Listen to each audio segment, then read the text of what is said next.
Alright, so today we're looking at probably, I would say, most people's favourite or most people's most loved maps in Zombies, and that is the Eisendrache, the first DLC for Black Ops 3.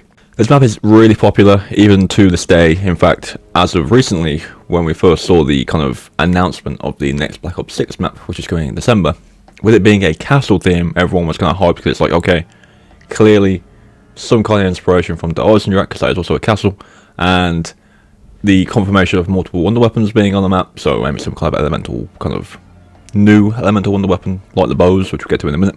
And there's a lot of hype, because people just love this map. And I definitely agree, it's one of the better maps in the game, for sure, not just in Black Ops 3, but in Zombies. So today, as always, we're going to take a look at the map, what it added to the game, go over the wonder weapons, the new items you can build. In terms of Easter eggs, like I've said before, main Easter egg quests and bigger solid Easter egg quests will be covered in different videos. I want to make videos separately on those. And the wonder weapon, I'll show gameplay of the one I have, but again, I want to make videos going more in depth about wonder weapons at some point. So eventually, I'll go through kind of like the building process and show off each type of bow. But for now, we're just going with the one I used in this run, which is the lightning bow. So starting on the topic of the bows, they're very popular weapons, very popular wonder weapons, and probably some of the best we've had. Now this was kind of like, this wasn't the start of this. I think Origins was definitely the start of elemental wonder weapons, but it is something that has continued to be in the games even now. But they were very much a step up from the staffs. The staffs are very good, but the bows were incredible. More specifically, the lightning bow was incredible. So in terms of like the strat I'm using in this footage, I don't know if this is outdated now. It probably is. I'm sure there's a better way to get high rounds than this. But back when this map first came out, me and a friend would always sit in this room with the lightning bow and the fire bow at the time. And you could easily get like super far. It was probably one of our higher round runs we ever did back then. And it pretty much came down to, you know, the bows specifically and the alchemical gobblegum. If you didn't know, that is a gobblegum where you pop it and every 10 points gives you back a bullet. And with the bows on these high rounds, it's just insane to use, and you pretty much have infinite ammo for the most part at that point, and it was a lot of fun. Now since then, I'm pretty sure two things have changed fairly, quote unquote fairly, recently on the map, and that being that they kind of nerfed the lightning bow. I think it takes more ammo to do a fully charged shot now, and I think they changed the panzers in a way, and we'll get to the panzers in a minute, but I think they're just more difficult to deal with unless you use certain methods to get rid of them. But yeah, overall the bows, so you had the lightning bow, the fire bow, the wolf bow, and I believe it's called the void bow, but it was also a skull bow, so I guess you can call it either way. Again, I'll make a video later down the line going over all four of them, kind of rating them, showing what they do, and I'll probably do that with most maps, but that leads me to the second wonder weapon on this map that you can see down right now. Now this is a buildable specialist weapon called the Ragnarok DG4, essentially a zombies version of the gravity spikes from Black Ops 3. And these things, again, were insane. I believe they're in Eisendrache, and they're in Revelations. I think they brought them back in Black Ops 4 as a specialist weapon, but they're not as good, I don't believe, in Black Ops 4. But these things are insane. Again, they pretty much act like the lightning bow does. They'll pick up enemies to go through them and kill them.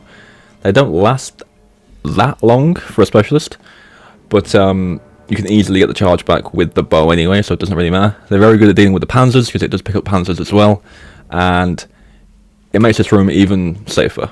So you can save a lot of ammo on the bow, but just by putting the trap in the doorway, and they're very fun to use. Also very easy to get hold of as well, so you can pretty much get them very early in the game, same as the shield, and then you're pretty much good to go with them all the way until however far you can get. Okay, let's get back on the topic of the Panzer Soldats. They also return in the Eisendrache, and I definitely feel like they're a lot tougher than what they were back in Origins, which is when they first came out. Now, there are ways to get rid of them a lot quicker than you would usually do. One of them revolves around the gobblegum, which I have on this footage right now, and I've used it a couple of times, and it's pop shocks, and that pretty much just like one-shots them. You can also do another Easter egg on the map, where you can get a plunger, but the issue with the plunger is it's only really good in the Easter egg boss fight, because essentially, to get to work properly, you have to kill a panzer first, and then for a brief period after that, it one-shots them.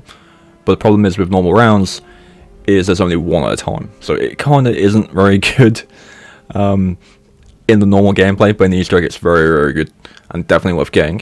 But yeah, for a lot of my kind of high round runs in Eisendrache I've done recently to get footage, I've kind of been juggling gobblegums between pop shocks and alchemical, just to kind of get rid of the panzers in one shot.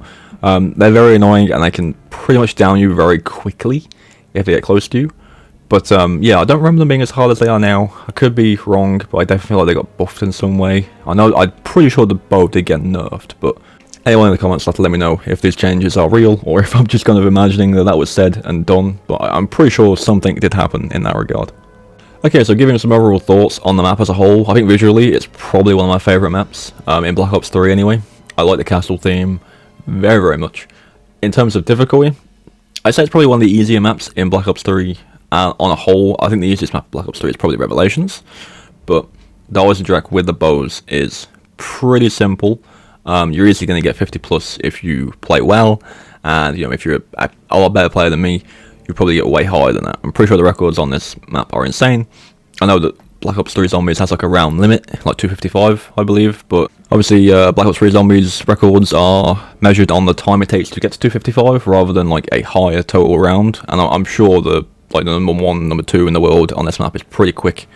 But yeah, the map is a solid one, and a lot of people do want it to come back. I think this new map that's coming with Black Ops 6, the castle themed map, does kind of give people nostalgic vibes because it's another zombies map in the castle, and it does fit that kind of checkbook of the Eisendrache. In terms of like the Easter egg and other Easter eggs, there are some pretty cool ones on this map. There are side quests, the plunger is one I've mentioned, and there's a few others as well that change some things in the map that's pretty cool. In terms of the main Easter egg, I've done this one a few times way back in the day. I don't really remember how to do it, so I will eventually get around to doing these Easter eggs anyway. But it's a lot of fun. It's not too complex from what I do remember. It doesn't take that long. It's more so just kind of getting set up with the bows, getting the Ragnaroks, and then just kind of doing a lot of teleporting and picking up objects and stuff like that. But yeah, the boss fight is definitely the highlight for sure. So eventually I'll get around to doing that and showing you guys the whole egg and the boss fight and stuff like that, but that is going to be a bit more down the line when I've kind of covered all the maps as a whole. But yeah, that's pretty much it for the Eisendrache. Leave a like if you did enjoy the video, and leave your thoughts on the map itself down below in the comments. And as always guys, I'll catch you in the next one.